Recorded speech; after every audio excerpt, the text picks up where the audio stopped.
Hey Hey, guys, everybody. Hello. welcome back. Thank We're you. here. Look who joined us today. I know I can First make guest it. to weigh in. I'm pretty much 100% sure I'm not going to be able to make it next week. And I know last week I mentioned I wasn't sure about this week, but Well, we're yeah, happy that you're here. So it worked out. We've got my sisters here from California, and then my brother and sister-in-law from Idaho aren't getting here for a few more hours. So okay. I have time. And we have somebody at the door. Ding dong. It's Charlie. Hey, Charlie. Yay. Hey Charlie, thanks for joining us. Awesome. Oh, So, you're muted. Thanks for having me. Yeah, this is a regular thing. We like this. Yeah. We're always wanting to add to our book club. The only reason why it's only the three of us is because that's just who shows up every week. So yeah, I mean, Charlie, if you plan on continuing with us, we should add you to our group chat. yeah, we have a little group chat and we can add you to that. And then, you're not obligated. I mean, if you I want to don't know. I don't know. Well, let's finish out this book and see how we go from there. But if this is working for you, then we'll just keep posting the link in the stream, and and none of us are committed. Yeah. To the next book. We're just, we just do what we want. But I do have kind of a neat story, because my daughter's wedding is now in 5 days. It's this coming Friday, so we have got starting yesterday was when we started having family coming into town, starting with my sister. Now, hey, I had mentioned that my sister knew that I was losing weight, right? Mm-hmm. And I didn't know to what extent she'd been watching my channel, but she knew I had a channel. But it sounds like she wasn't watching it, a lot of it. And so she I don't think she'd seen me from here down since I was like this, big. And so we picked her up at the airport yesterday. And when she saw me, she cried. Oh, yeah. She got really emotional. So sweet. Yeah. Wow. And because she had worried about you. She had told me she thought she was going to lose me. And now she feels that I'm going to live. And she got really emotional, and it was really touching for me. I got all teary-eyed too, because I honestly did not realize it was going to have that sort of impact on her. And then what a gift. What a gift. And so later today, when my brother and sister-in-law arrive, it's going to be probably kind of emotional for them too, because they are the ones who have no clue that I've been doing this. And the last time they saw me was before I started losing any weight. My health was horrible, and I was in bad shape. So it's going to be interesting. I'm going to try to time it so we can film as they come into my house and see the reaction. And I, of course, have to ask for their permission to actually put it on my channel. I don't know how they feel about it, but we're at least going to record it and be ready just in case they say okay. That's going to be really cool. Yeah. But if not, I'll just share how it went. Yeah. So. All right, guys, what do y'all think about this week? We did one chapter 8. I'm kind of glad we only did one chapter. Yeah. Me too. This stuff is, oh my gosh, like she did her research. You can tell she's a journalist. Very much so. Really, oh man, it's a lot. Yeah, it is a lot. It is a very complex book, and I know we talked a little bit before we came on live about that. And like we were talking about how Dr. Berry, his books, and some of the others, like even Dr. Fung, his stuff got complicated, but there was still, I don't know, kind of a sense of humor that was kind of thrown in or something. This book is it's almost like a case for going to court. Like you've got your documents in order. You've got your statements. You've got your statistics. You've got your facts all laid out. So there is just the facts, ma'am. That's what it is. Just the facts. She's a real journalist. Well, a real one. I think it's different because with Dr. Berry and even with Dr. Fung, they are doctors. And so they have anecdotal evidence that they present. They have stories.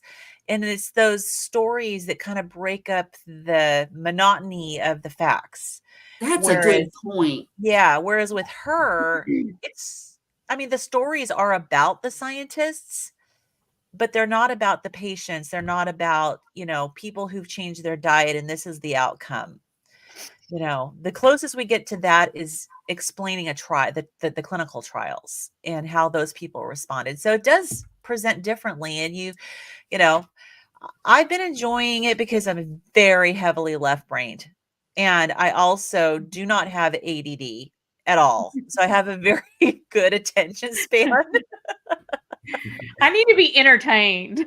But I have a really good ability to focus on stuff like this. Listen, Lynn, my whole goal of each day is to figure out a way that I can get my dopamine up. Okay, and I'm not, you think I'm joking. I'm not joking, okay? Today it was music. Yeah. Well, but before I was a nurse, for 15 years, I was an accountant. Oh, Lord help you. So I was a corporate accountant. So I've got that, that's just me. I mean, I dealt with numbers all day long. Yeah, I'm kind of a mix, I do data analysis for a living, compile statistics and stuff. Although there are other facets to my job, but I mean, that's the main one so I'm very interested in data and just how it's presented, where the data comes from, that kind of thing. So in that sense, but at the same time, I have a creative brain. So I don't know if I'm I think I'm just like in the middle. I'm not totally right-brained or totally left-brained. Both sides need to be fed. And this book is very analytical, or just very methodical. She really does present things, and it's just like boom, boom, boom, boom. Yeah. And so I appreciate the hard work that's gone into it, and I appreciate, she's done a fabulous job with it. It's just that you have to take it in smaller doses. Even as much as I love data and I love to read things, I really am into this kind of thing. Yeah. But at the same time, it's like you really do have to, or for me anyway, it's in smaller chunks, I think. Yeah. Well, the hardest thing for me is keeping track of all the players, I think maybe if I actually read it in the physical book instead of listening, which I like to listen, but I find that when it doesn't help, Kim. Does it not? No. I read the book. I'm not able to I'm hearing these names and there's so many of them. And I feel like maybe if I saw it on a piece of paper, I would be like, oh yeah, that's the G word name, because I'm not going to remember all these. It's so funny you brought that up, because literally when I was reading this chapter, I thought I need to have going back from my accounting days, I need to have a little T and put the good guys, bad guys. And just as we come along them in the chapter, put them in one of the columns. Yeah. Debits and credits. Debits and credits. Exactly. So Charlie, what do you think? This was probably the most interesting account that I've ever read on trans fat. So, just the fact that she was able to kind of craft it into a narrative in what would probably be really dry, boring, studies, and that she was able to kind of get at the meat of, the personalities involved and everything. So she mentioned a guy that was very much, like Ansel Keys in terms of how he was able to bully certain people. Yes. So yeah, it really gap in my knowledge is, for the most part, trans fat seems to be out of the food supply, but I have no idea why. So I think this chapter helped fill in that gap. Yeah. I will tell you a good way to get some of this information is through Tom Naughton's Fathead documentary. It came out in the mid 2000s, maybe 2007 or 2008, somewhere in that time frame. How do you spell his name? How do you spell his name? I'm going to put it in the comments. It's Naughton, Naughton, Tom Naughton. He was a huge presence in the low carb / keto, and he may still be. I used to read his blog religiously, and he had a huge following. Fathead. That's one I need to watch. I need to.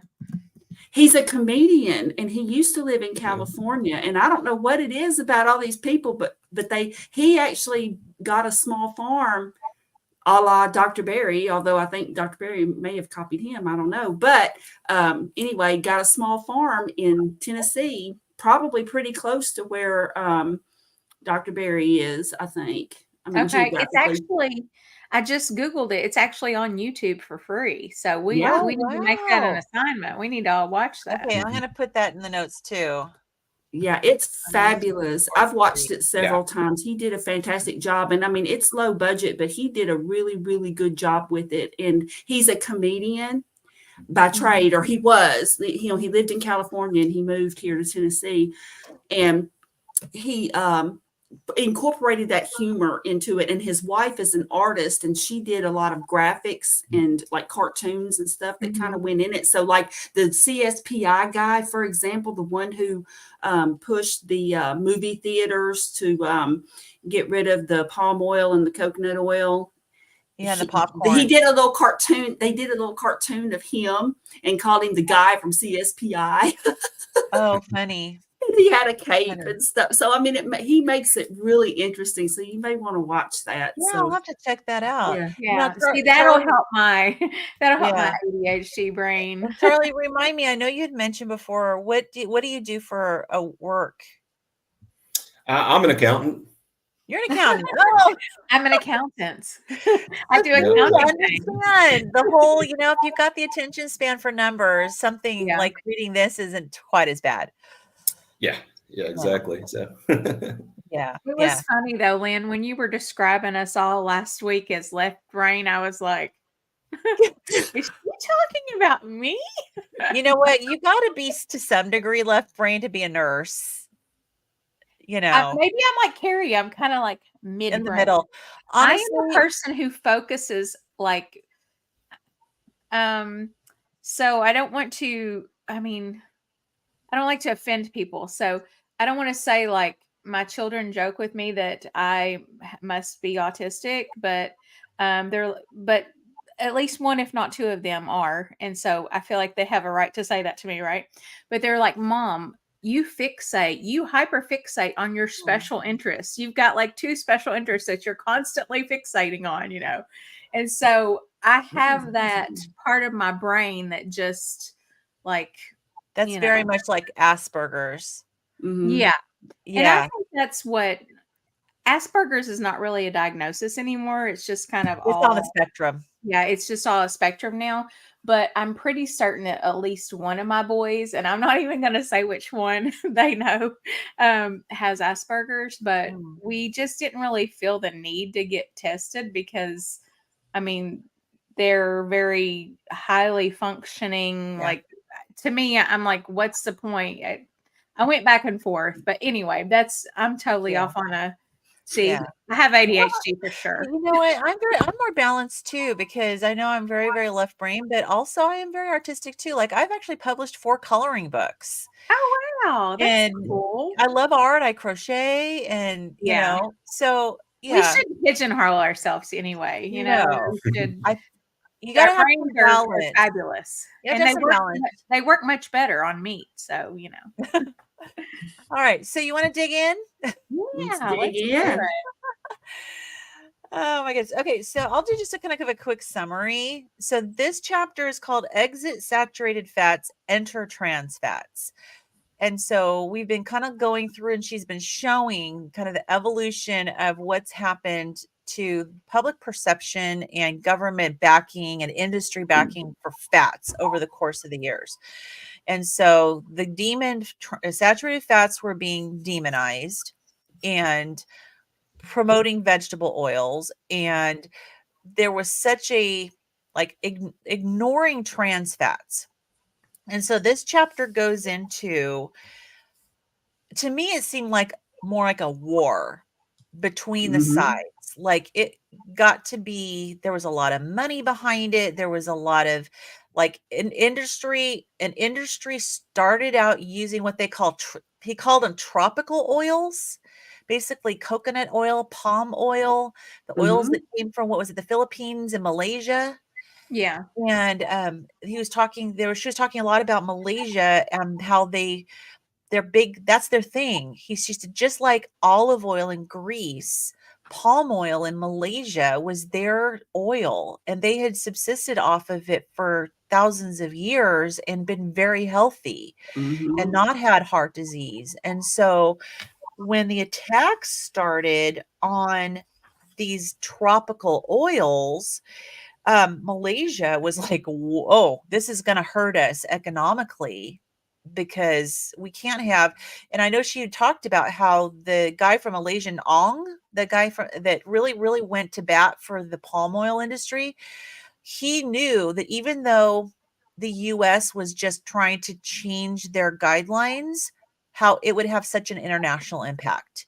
And it did. And it did, exactly. But so it was really interesting. Kind of an overall, this is like the battle that went on about the saturated fat and then these other oils that were still high in saturated fats. They got attacked, and then the push. Sorry, my phone. I forgot to turn my phone off. The push for the oils that were hydrogenated.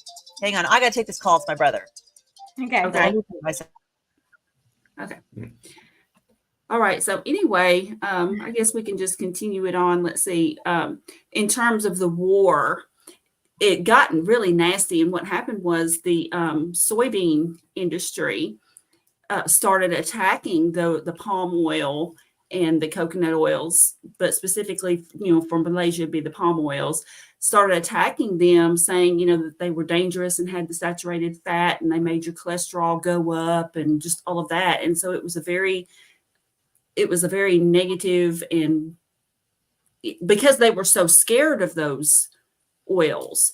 And so, of course, Ong decided, this is going to hurt us, so we need to fight back. And so this battle went on back and forth for quite a while. And they had the soybean industry, they had put these, for example, one of the ads or one of the pamphlets that they put together, it was like an anti-fat pamphlet that targeted these oils, and it had a coconut with a bomb, with a fuse on the end and just things like that. And then they had this other one that was like a sort of it was a very, and of course the gentleman, I can't recall his name off the top of my head, but the one that was with the soybean industry, he actually said that they really hadn't thought of it. And who knows, but viewing it from today's lens, it would be considered pretty,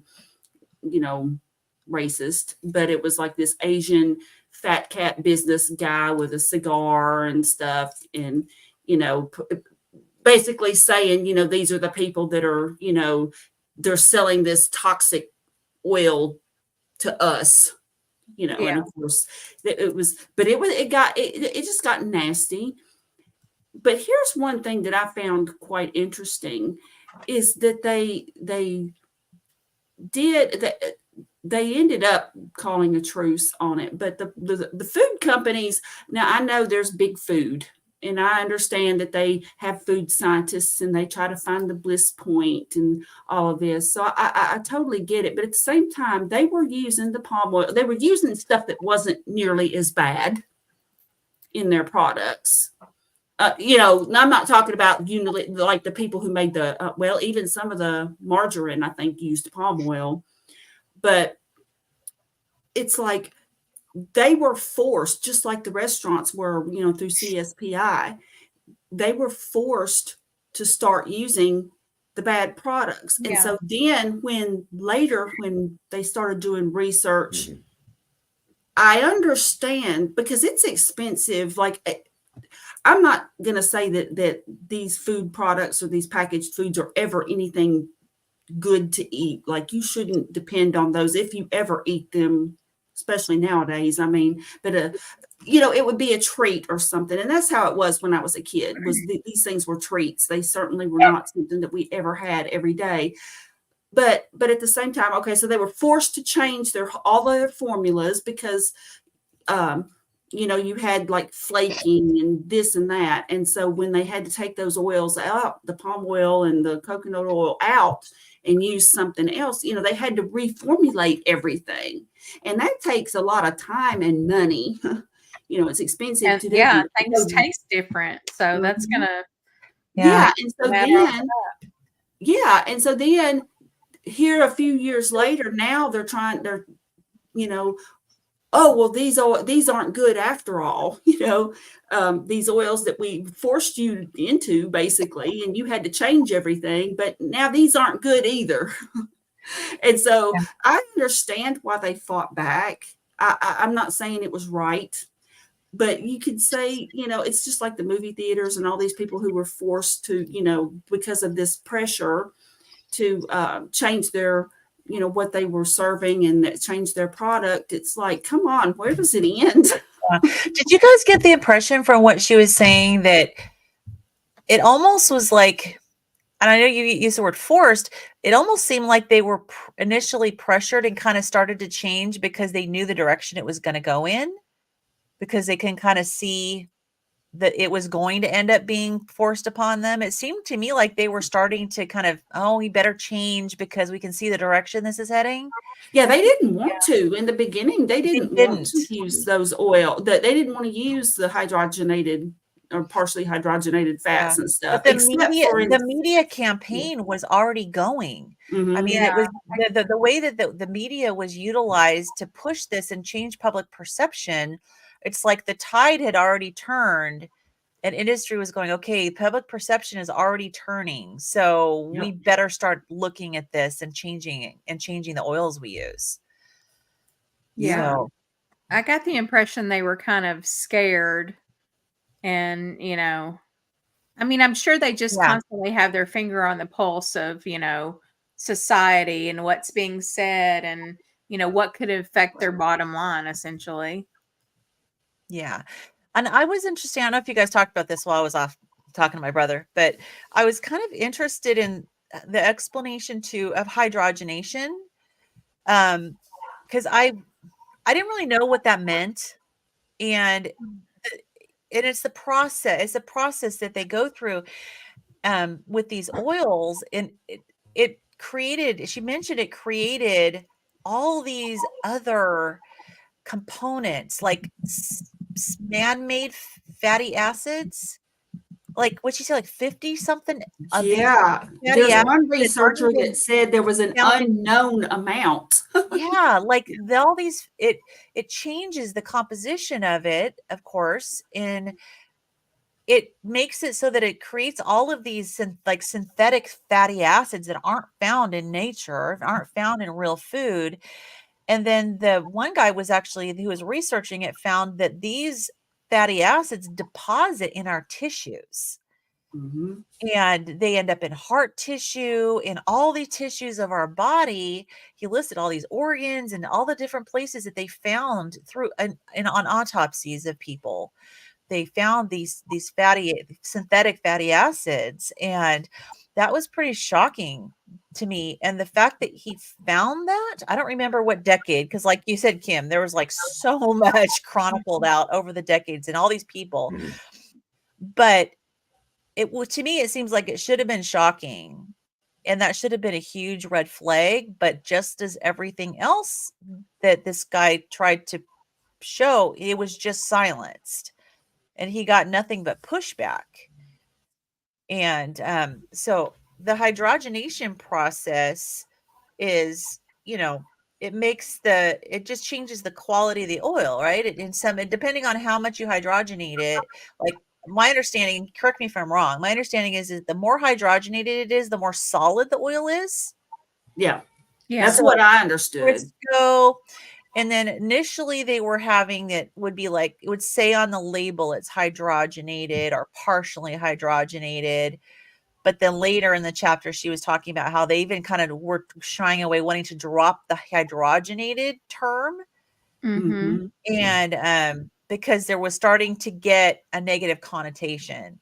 So basically the process of hydrogenation It says it was the alchemy that turned a liquid into a solid, and it opened up a vast new range of possibilities for these oils, which could now be used wherever solid animal fats had been used. So people were so afraid of the animal fats, the saturated fats, I don't know why I'm putting that in quotes, the saturated fats per se, that they wanted to get away from that. So they had to do this process of hydrogenation to get these other vegetable oils to a point where they could be used the same way that our animal fats were used. Right. And it says we saw how butter and lard. We saw how margarine became a substitute for butter, for instance, and how Crisco, an entirely new animal fat substitute, entered the U.S. market in 1911. Margarine and Crisco were both huge sellers in the first half of the 20th century.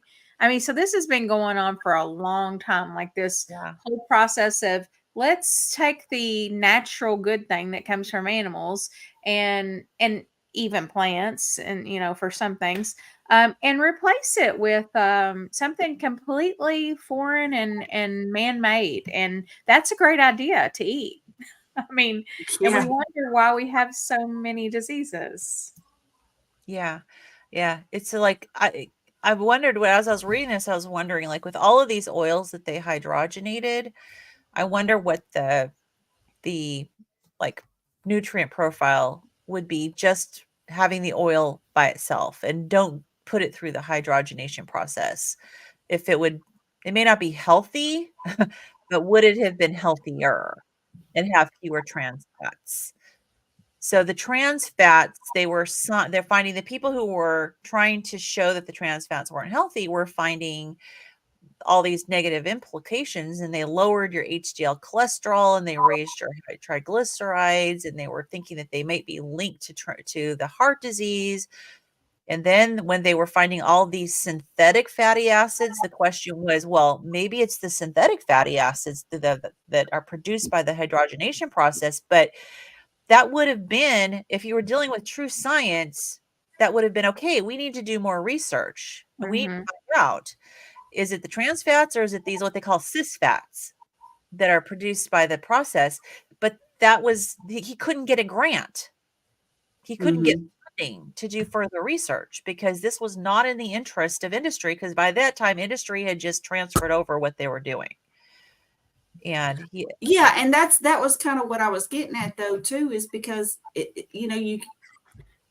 know it's big food, and I know that people are, that there's shareholders and, profit and all of that. But at the same time, I mean, think about it. If you're a business and you go through all this crap to get your stuff, reformulated, it's all tested again. You had to get new equipment, just all of this stuff in order to accommodate, because the public and health organizations and all these people are pressuring you to change your products, because otherwise you're not going to sell anything.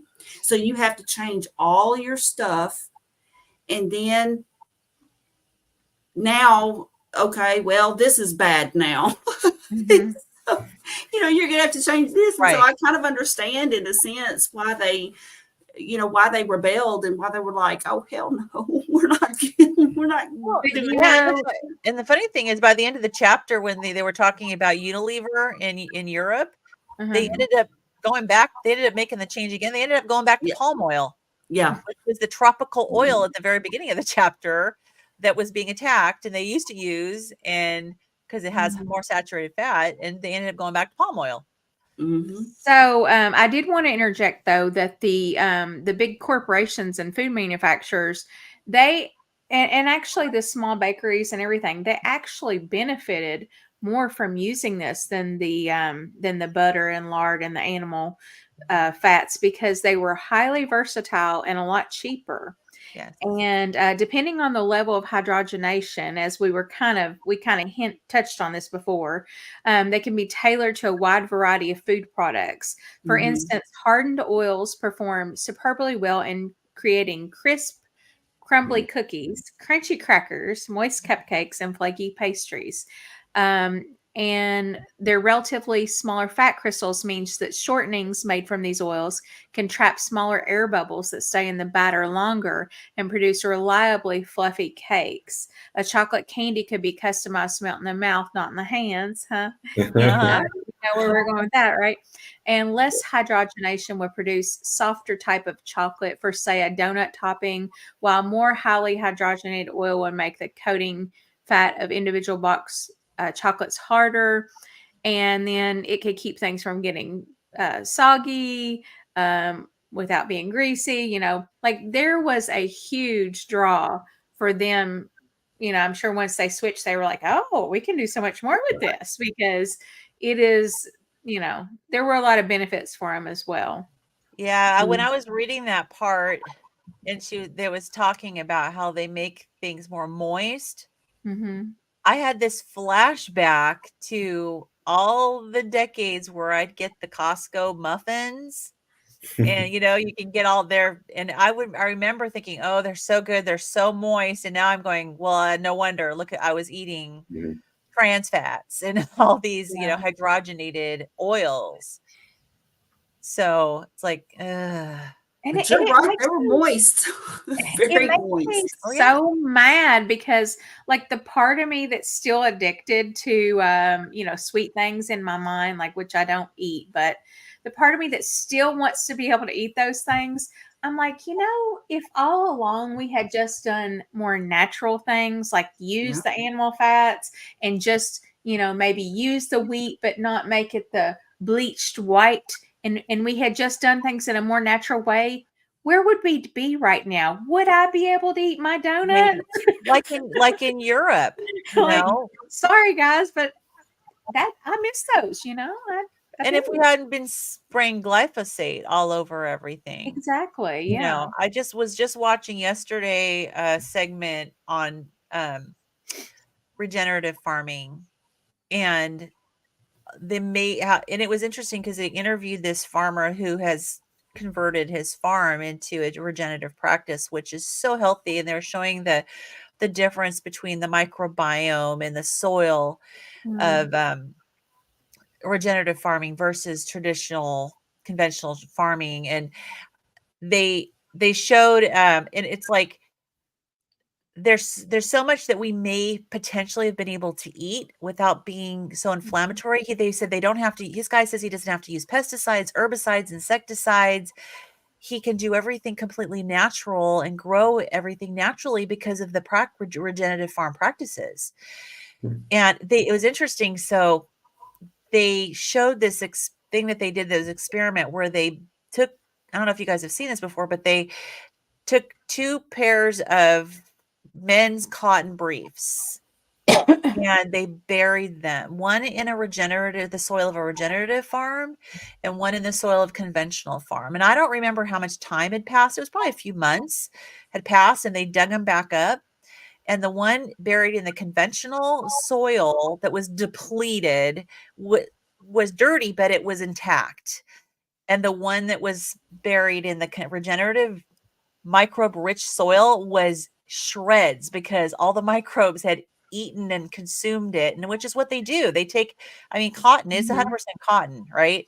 That's what the microbes do. They take the plant matter, so if they take everything and they feed on it and they nourish the soil. And it's like, oh my gosh. So it does make me wonder, like, if the US can migrate more towards regenerative farming, then it makes me wonder, could we possibly open up our diet? Yeah. Lynn, what is the name of that documentary? Pardon me? What is the name of that documentary you're referencing? You know what? It was just a segment. I watched The High Wire on Rumble every week. It was just segment. And every week they have like a different focus. And this week the focus was regenerative farming. And so it was this past week's session of the High Wire.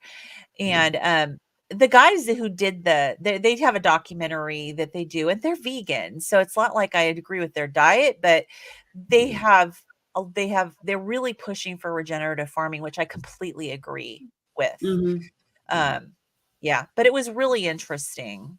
And So it's a big question, because I know I've heard people talk about how in Europe you can go and you can eat the bread and you can eat their pasta and you can eat their baked goods and you don't get sick and you don't gain weight and you don't get inflamed and And this is why we all have leaky gut, leaky gut, whatever. I mean, I believe leaky gut's a thing, but it's because our bacteria is just not right, I mean, some of us have even had tests to see what bacteria we have in there, and it's not right. It's, it's all the test, the GI map test that I had done, it was after I'd been on the carnivore diet for a while.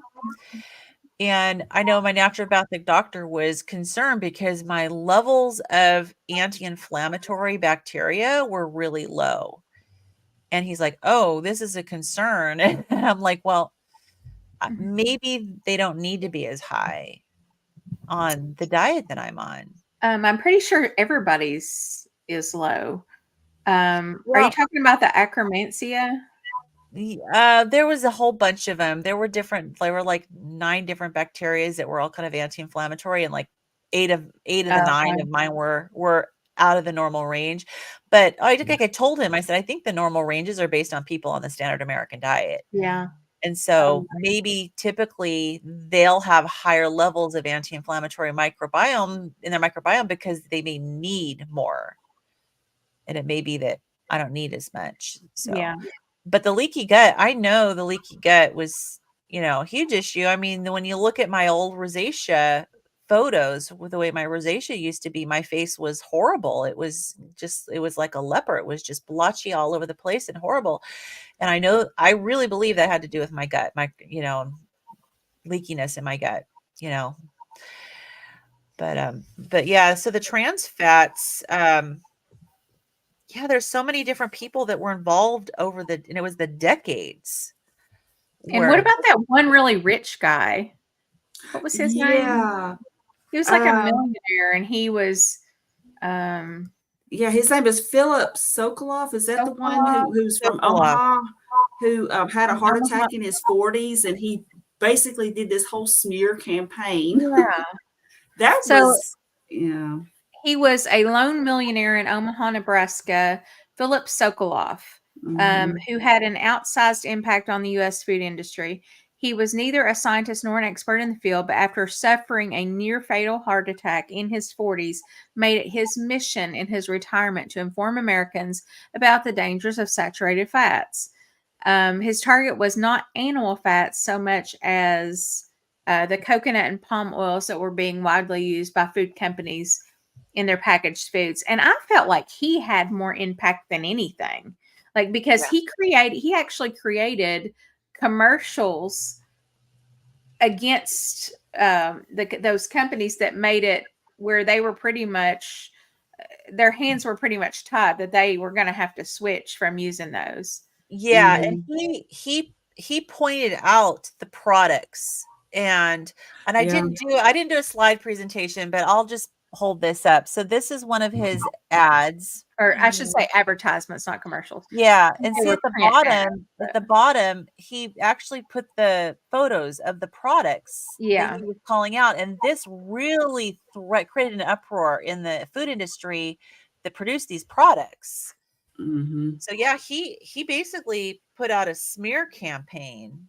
And so let's see, on here he has Hydrox cookies, Club cookies, Goldfish, Crisco, something called Cremora, which I think that's a creamer, Cracklin Oat Bran, the little coffee creamers, Coffee Mate creamers, and Triscuits. He has all of those on this ad. And so those companies were like, and he's talked about he had full page ads in major newspapers with the headlines in all caps, "The Poisoning of America." Yeah. It makes me wonder if these older formulations with the palm oil were any better than, the formulations with the trans fat, essentially, or the vegetable oils that would eventually be used in these formulations. I don't know. It makes me wonder if To your point earlier, is it the addition of, switching the fat source, make a bigger impact than the original formulations that were there? So, Well, my understanding is that the palm oil and the coconut oil were not hydrogenated oils. I think they They're had, not. they had the saturated fats. I don't think they had the same degree of trans fats. I don't think they had any trans fats. I don't think Yeah. they did.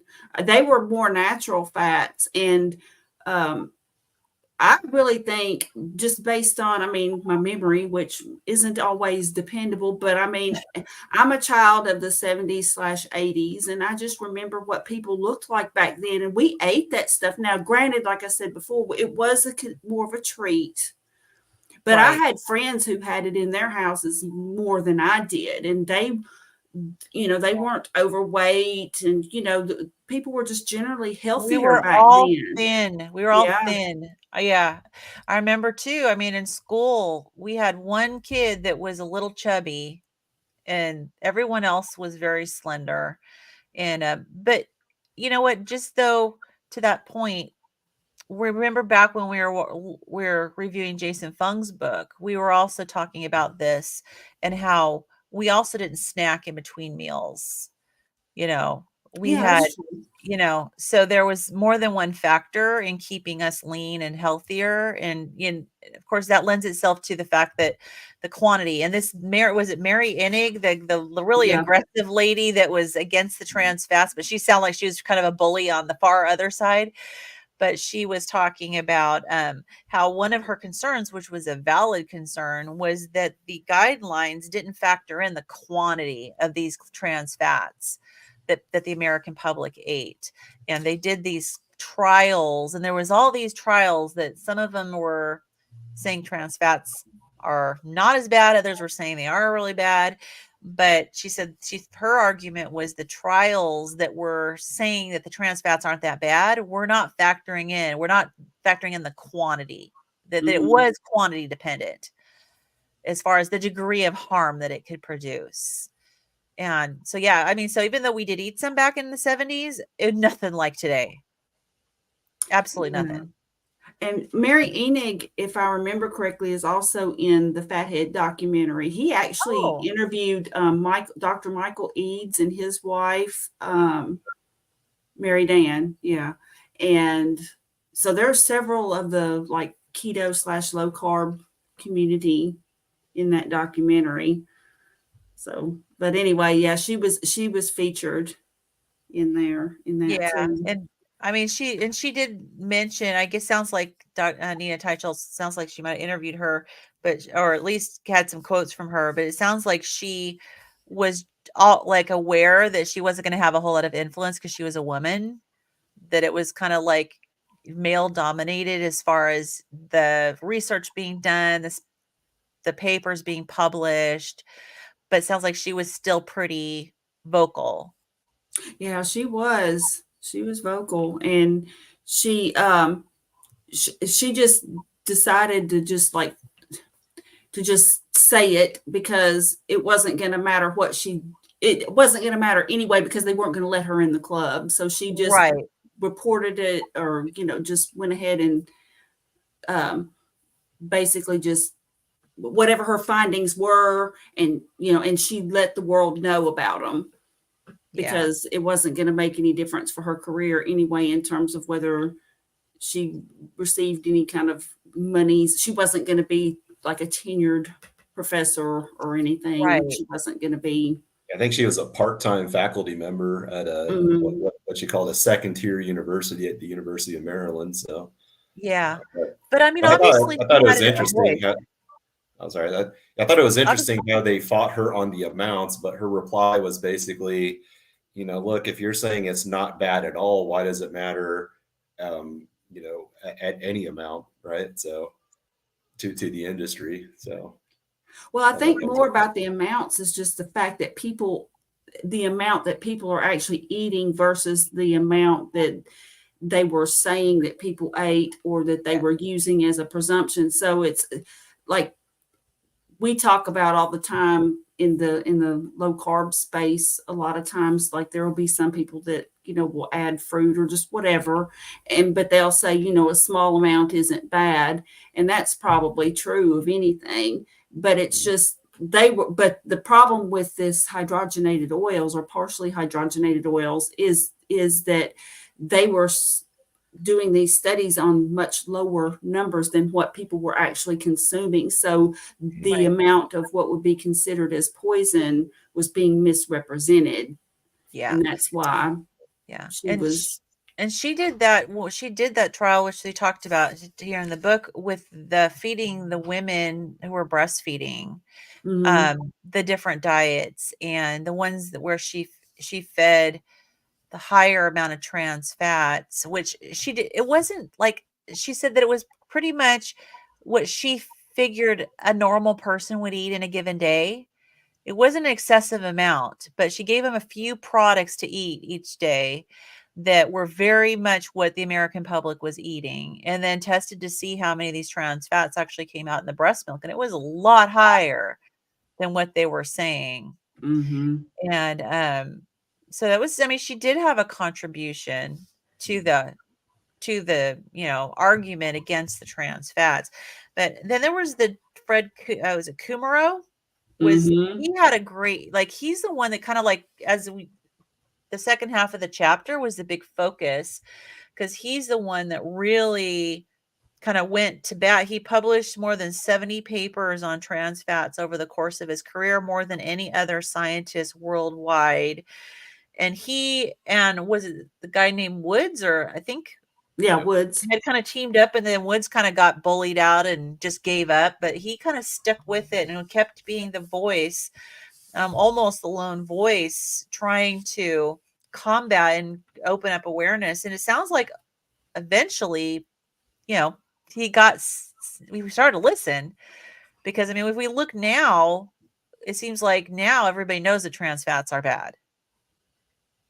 And so, but he's dedicated decades of his life to combating it. And he went against tremendous pressure. And he's the one who did the study. This is in 1957. He did the study about how the trans fats accumulated in the fat tissue, the artificial fatty cells that were supplanting normal fatty cells in all of the body's cell, supplanting normal fatty acids in all of the body's cells.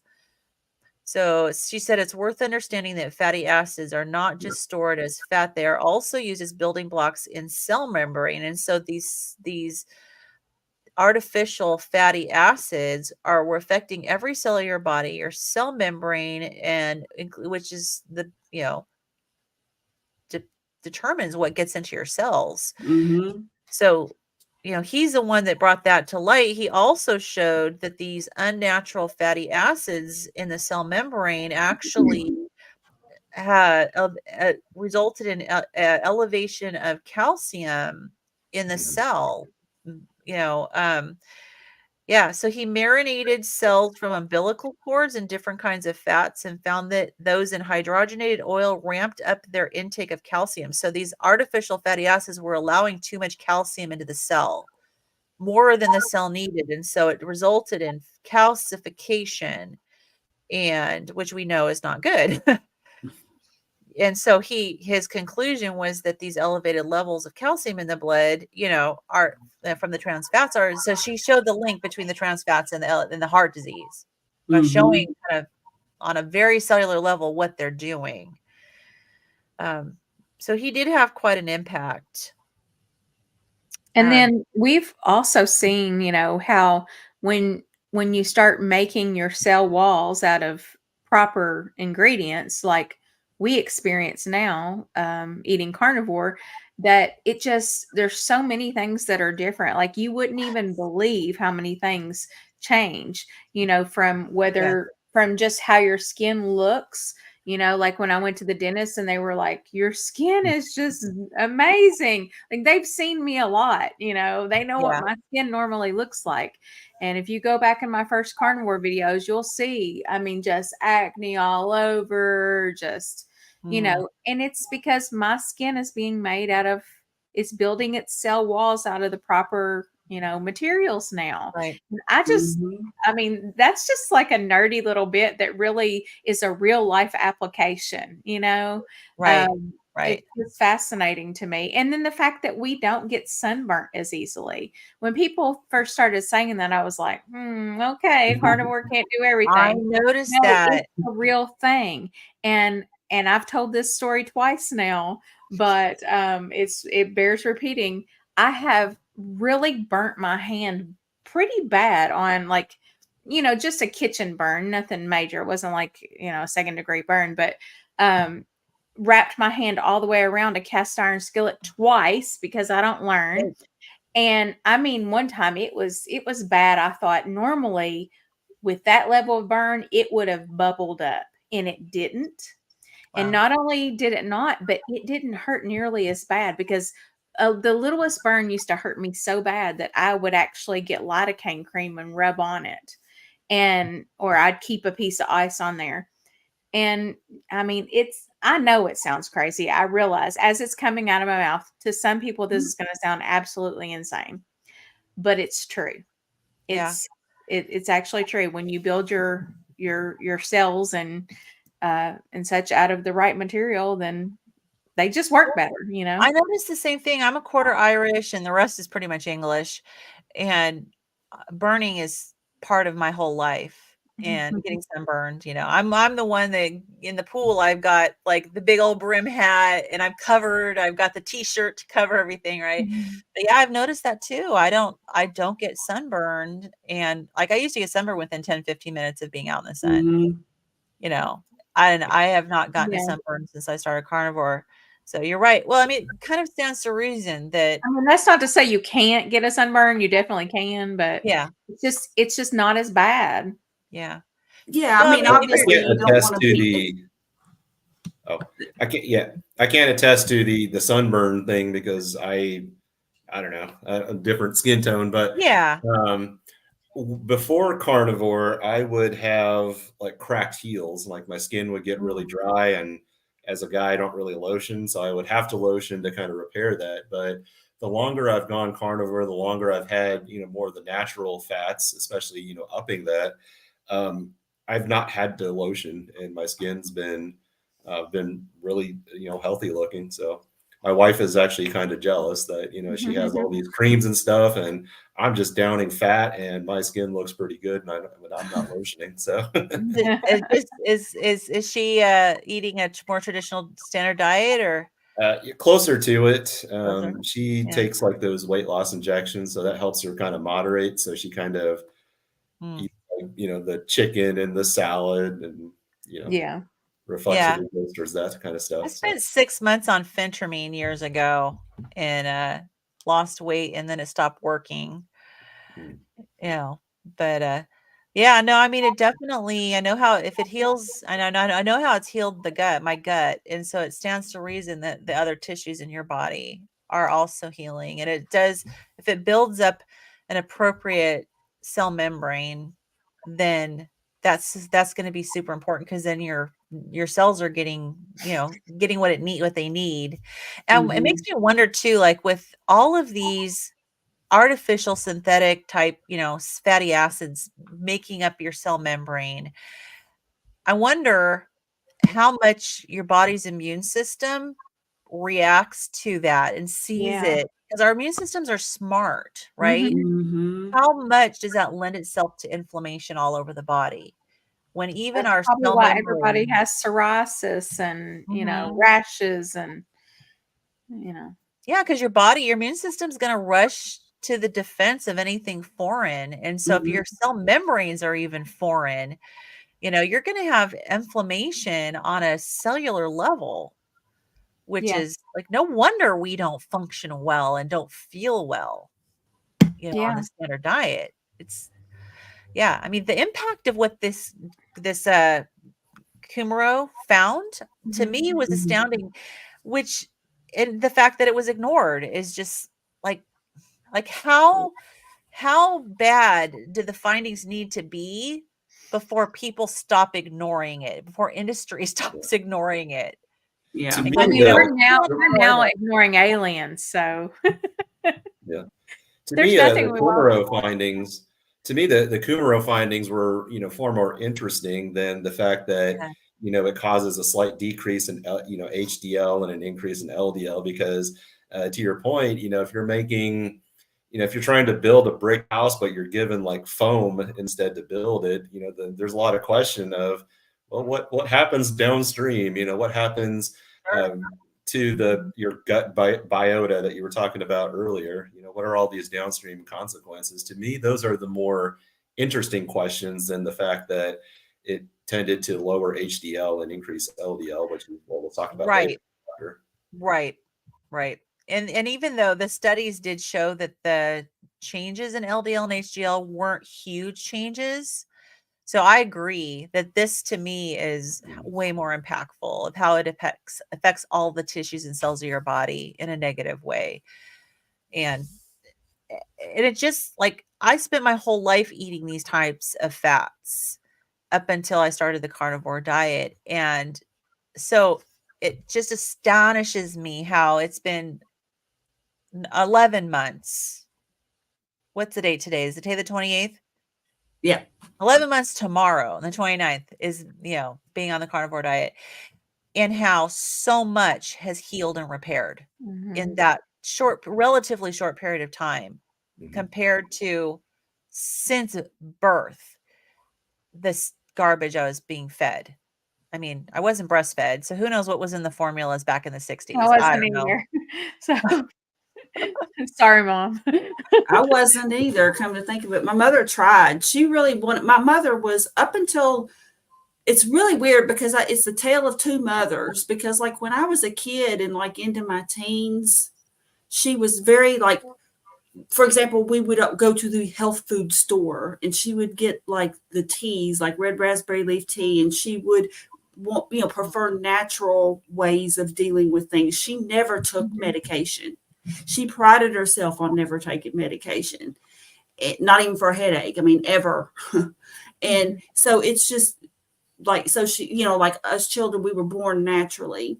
All three of us, she wouldn't, even though it was kind of like the trend to do what they call a saddle block back then, like when me and my brothers were born, she refused to do that. She didn't want to be knocked out.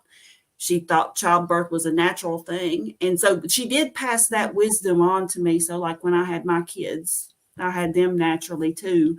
And I mean, it went pretty smoothly. It was painful, but the whole point is that she tried to breastfeed me, but couldn't, apparently. And of course, now in retrospect, I wonder, maybe some of the stuff that she was told was healthy to eat, perhaps weren't, and it interfered maybe with her breast milk production or something like that. She really, she wanted to, but she couldn't. And so I had formula too. It wasn't a big trend back then. Like the trend was getting away from breastfeeding back then. And I don't know why that was, but it goes in waves. Sometimes it's like everybody's breastfeeding, and then at other times in history it's been, oh no, you don't have to do that. Don't be tied down. Just give them this formula. It's just as good, And I really feel like that's what my mom thought, that was just as good, because that's probably what they were told.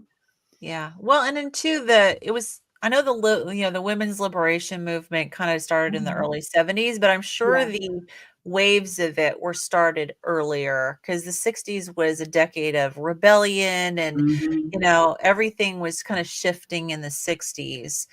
And so it may be that women in general were kind of getting unsettled with their domestic lives and wanting to get more into the workforce. And so that probably impacted the breastfeeding decisions. And before the official, women's lib movement, it probably wouldn't have been much of an option, honestly, because these women were working full time.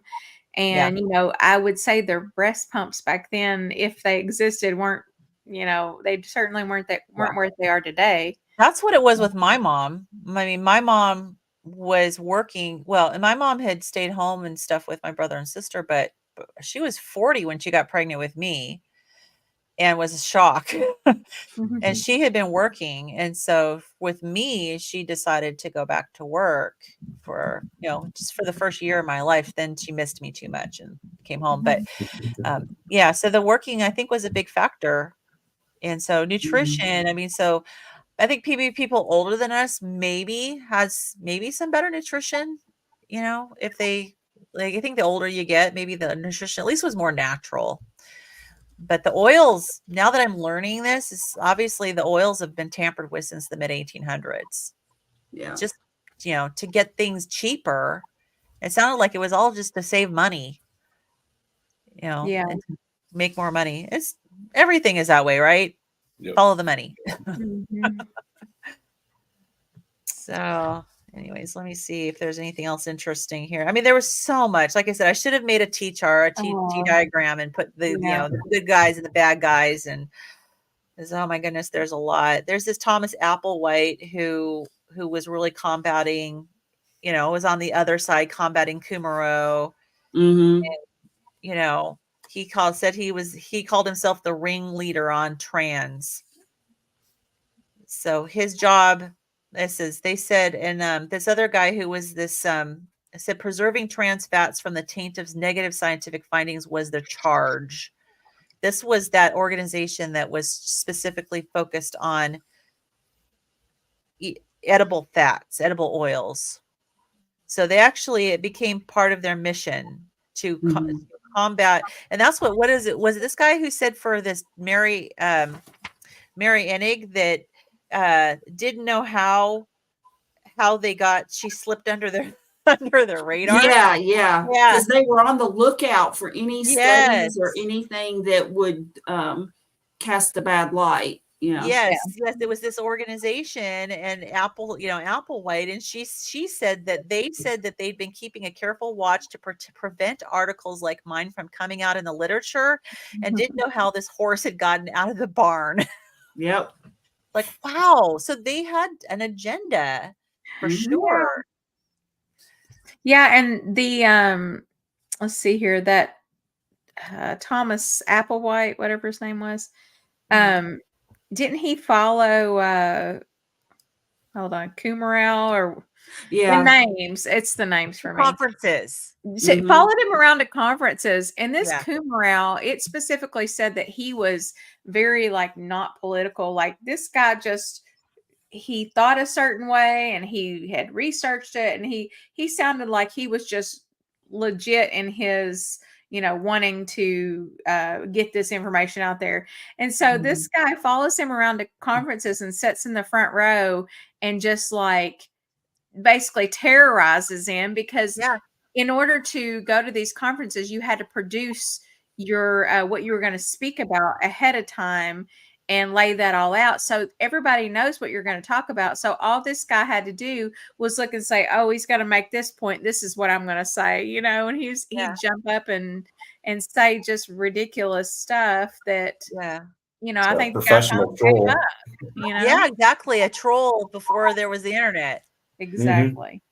Exactly. That apparently they said he was a tall man with a booming voice. He would jump up and make points. He was very aggressive, and Kumaro found him intimidating.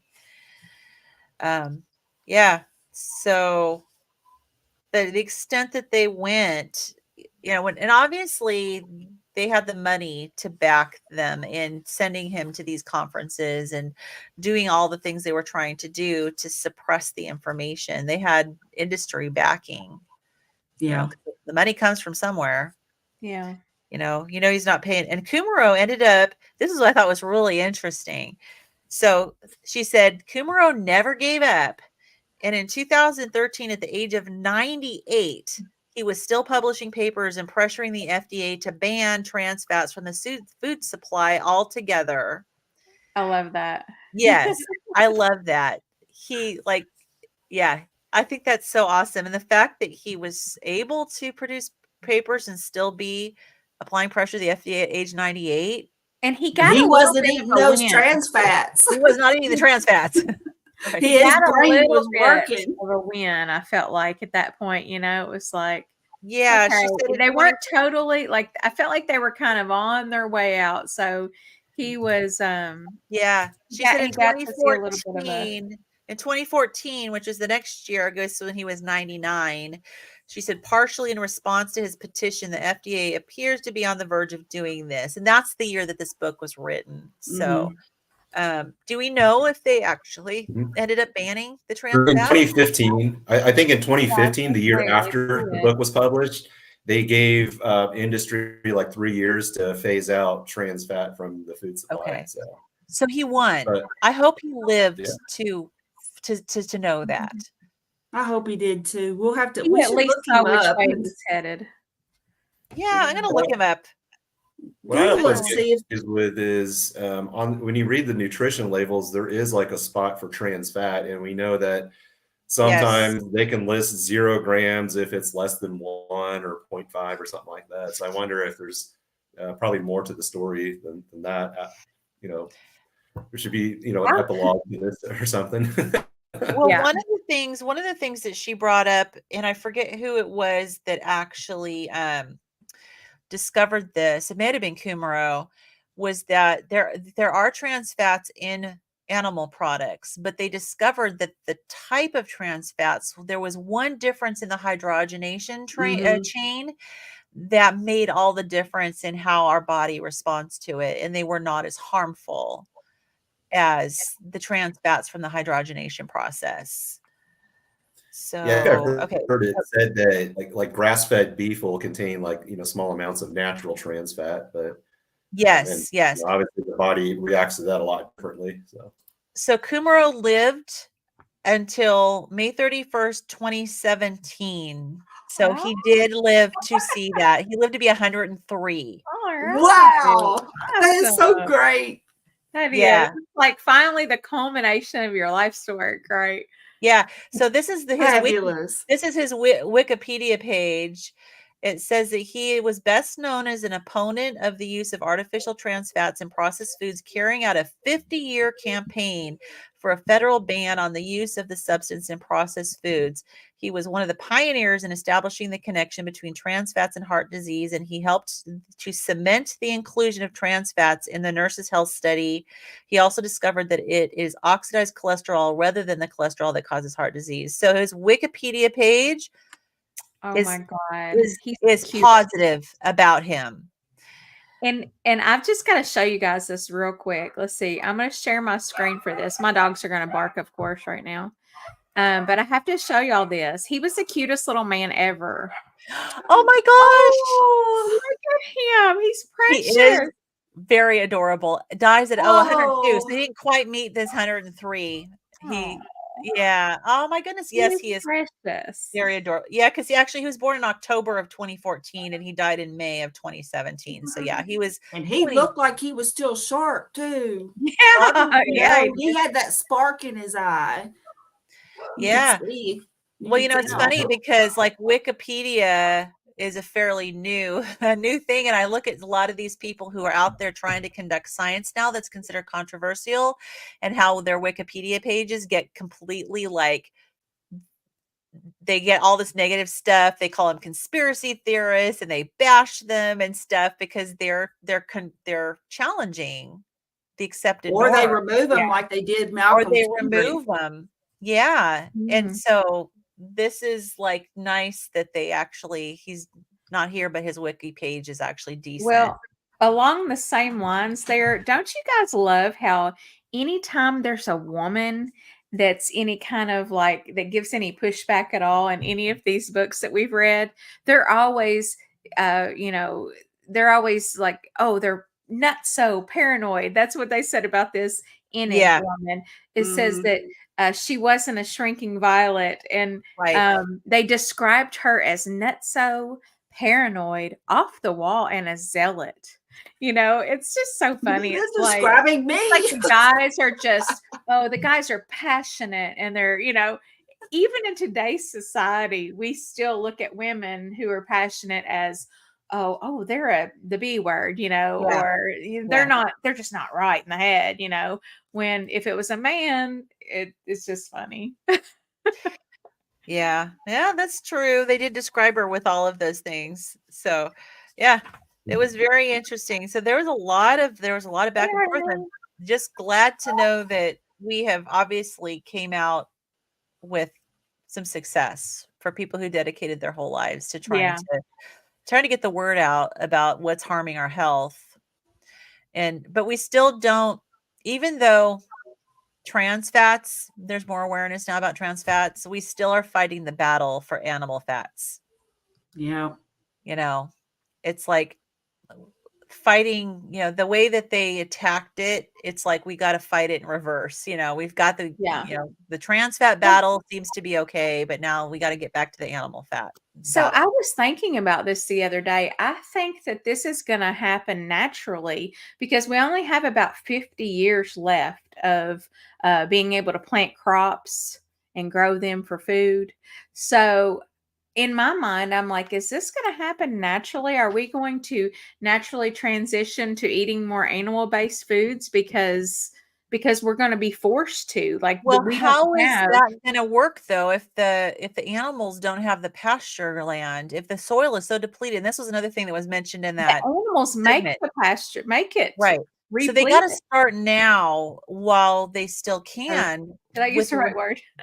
With the regenerative farming, because in the segment I was watching yesterday, it was something like 97% of the soil is currently depleted and not healthy. So maybe this will prompt people to actually listen to people like Dr. Berry and others. And maybe this will, sorry guys, if y'all can hear my dogs barking. That's okay. Maybe this will provide like kind of the perfect storm for guys, we've got to do something, and this is an option. Our animals can actually help us get our soil back to where it needs to be, and we can learn about regenerative farming and right. Because I listen to the people who are trying to get us to eat the artificial meat and trying to get us to eat the bugs, and they're talking about really decreasing the amount of livestock out there, and like they're not really mentioning the important role of livestock. Now, this is one thing I appreciated about these two vegan guys that were being interviewed, is that they acknowledge the importance of the livestock. You can't be into regenerative farming without acknowledging the importance of the animals. Now, they didn't acknowledge how many creatures die in the planting and harvesting of their vegan food, but they did at least acknowledge the importance of the livestock when it comes to the regenerative, the soil. So it's it would also give them better quality foods to eat too. And so just because they don't want to eat animals, which is fine, I'm all for anybody eating whatever they want. So we can eat our animals. They would have their clean, natural, truly organic vegetables, and everybody would be happy. Right. And they would be really, truly organic. Yes. Yeah. But the only thing that would make it like probably that much better, and there would be probably zero unemployment at this point, is if all the crops ended up being handpicked. Yeah. Because then they wouldn't be plowed over, and all of the little critters and everything in the fields would not get killed. And unfortunately, I know that's definitely not going to happen. AI coming out, because I even watched this AI thing that was picking fruit recently, and that's where they're going with that, so. Yeah. So I don't know, maybe if it does end up getting handpicked, it'll be through machines.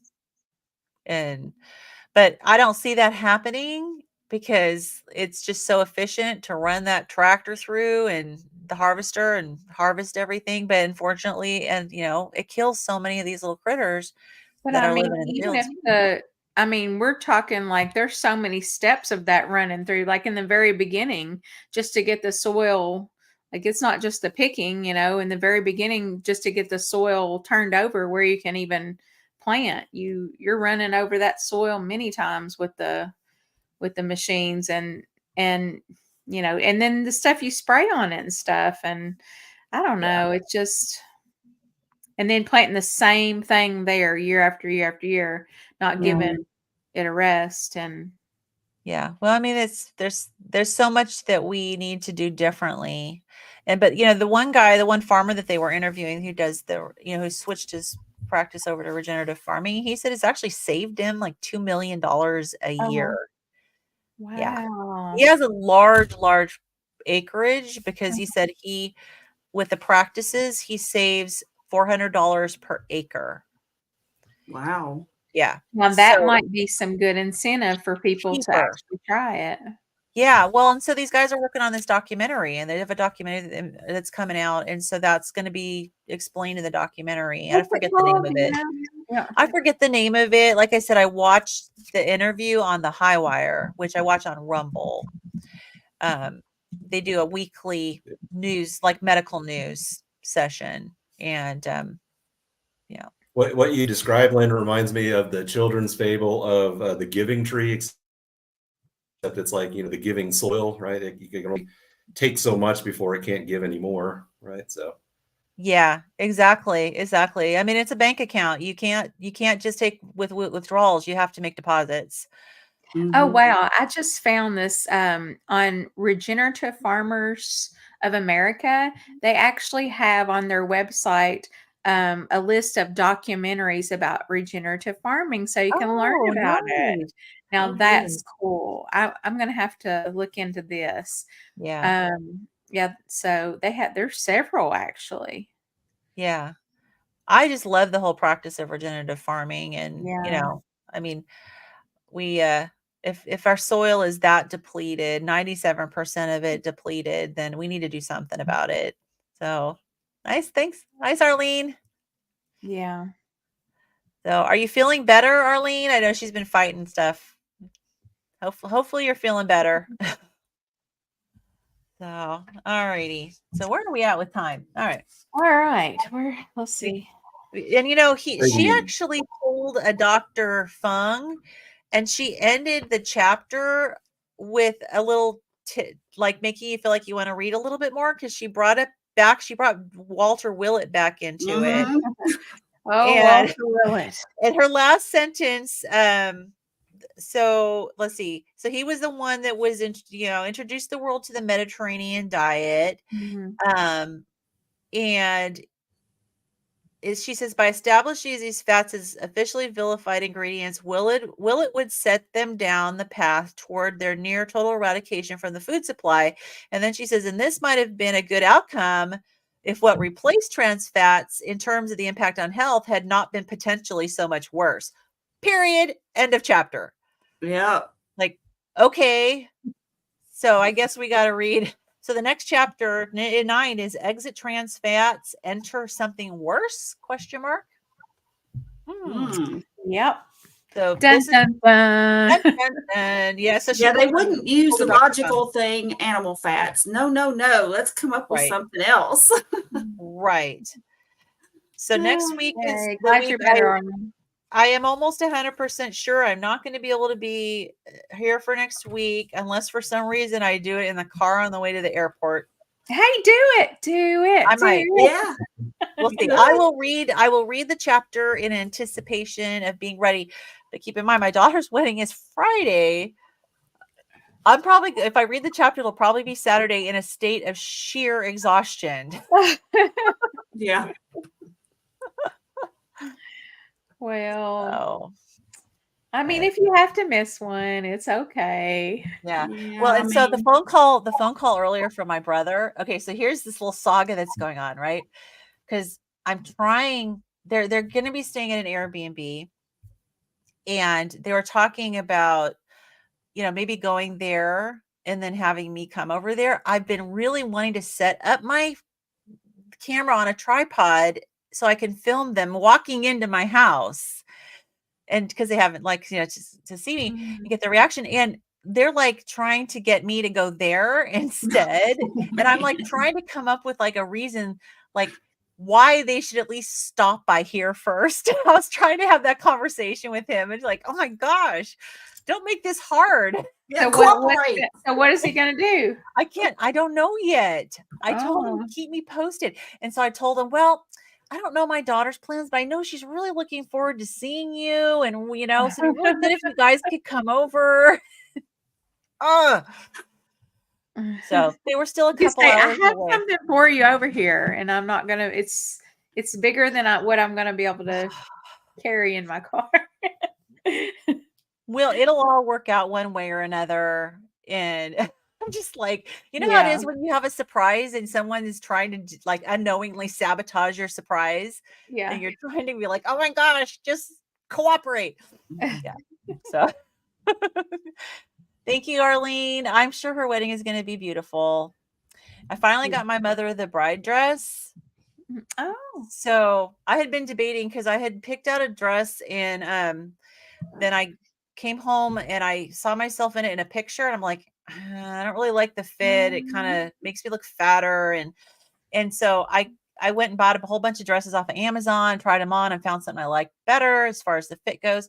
And then by the time I went to return it at the shop, I found out I should have read the receipt at the beginning, 7-day return policy. Jeez. So they said, all we can do is exchange it for another dress equal or greater value. And so what I ended up doing was trading it in for a size smaller, and that actually fits nicely. So yeah. So I had to return 6 dresses to Amazon. Oh gosh. And I hate trying on clothes. I hate it. I hate trying on clothes. Me too. It's I terrible. didn't realize how many nice dresses you can get off Amazon. Like really nice formal gowns. Yeah. Yeah, Arlene, that's not the one I was able to get. I only posted pictures of 2 on my channel, and one of them fit beautifully. I mean, and really, like, I had a waist and all that, but the sleeves were way too tight. I couldn't find it in a little bit bigger size. And the other one that no one on my channel liked is the one that I ended up getting, but it looks better a size smaller. So I know it is what it is, but everyone else loves it.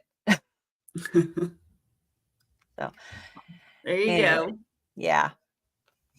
But all right. Well, do we have anybody else want to say anything before we wrap it up? Any last words? Any last words, Charlie? No, I had a good met up some local carnivores and keto folks here in Indy yesterday. Hosted Brett at Hoosier Carnivore, so it was a good time. There's like about 24 or so folks, so it was good. I think John from Carnivore Backwoods also came up to Indy, so that was good to see.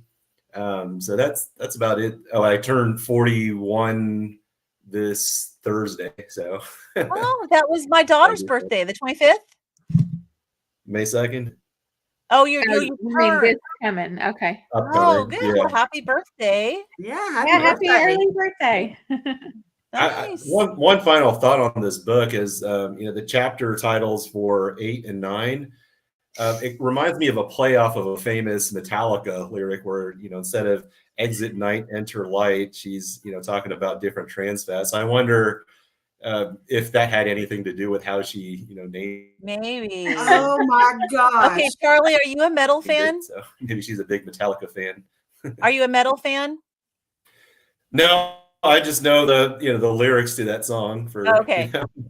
That would be funny because we all like metal. That is, look, and I should have noticed that. That's very observant, Charlie, because I didn't. But now that I look at it, I'm like, exit night. But here's the thing. Well, enter something worse. Enter Sandman. Enter Sandman. Yeah. Right. I noticed. I actually have a mat in front of my door that says Enter Sandman. I got it from the Metallica site. They had some kind of a flash sale, and I got it for like half off, and I ordered it. Cool. I noticed that Dr. Jason Fung did that too with some of his. Only he did Star Wars. Yeah. And my boys love metal and they love Star Wars. So my daughter is a warzy. Yeah, it's funny to see people's personalities coming out, even in such a serious book. Yeah, that's true. That's true. All right. Awesome. All right, everybody. Okay, guys. I guess we're gonna wrap up. We haven't done this in the last few episodes, but make sure that you guys come over and visit me at Carnivore Nurse Kim, Carrie at My Meatomorphosis with an O, and Lynn at Midlife Carnivore on YouTube and some other platforms for each of us. Just the usual suspects, the usual places. But and then we're trying to talk Charlie into making an at Darth Carnivore YouTube channel. And I hear his name all over the Carniverse. So yeah, I think he's great in the comments, and and honestly, and if not, if you want to come on and do lives on our channels or come in for an interviews, that'd be great. Yeah. I love interviewing different carnivores and hearing their stories. Yeah. I mean, and Charlie, you could just use your live content and just stream it, and you'd have a channel without even trying. Yep. Yeah. We're going to keep trying to talk you into it. Yeah, for some reason I don't have a channel, but I have to subscribe. I don't know how that happens. So yeah, well, whenever you have a YouTube username out there, it automatically creates a channel for you. Yeah. Yeah. So all right, guys. Well, we will see you guys next week for chapter 9. And until then, you guys have a great week. Awesome. Bye, everybody. Bye. Bye, everybody. Thank you.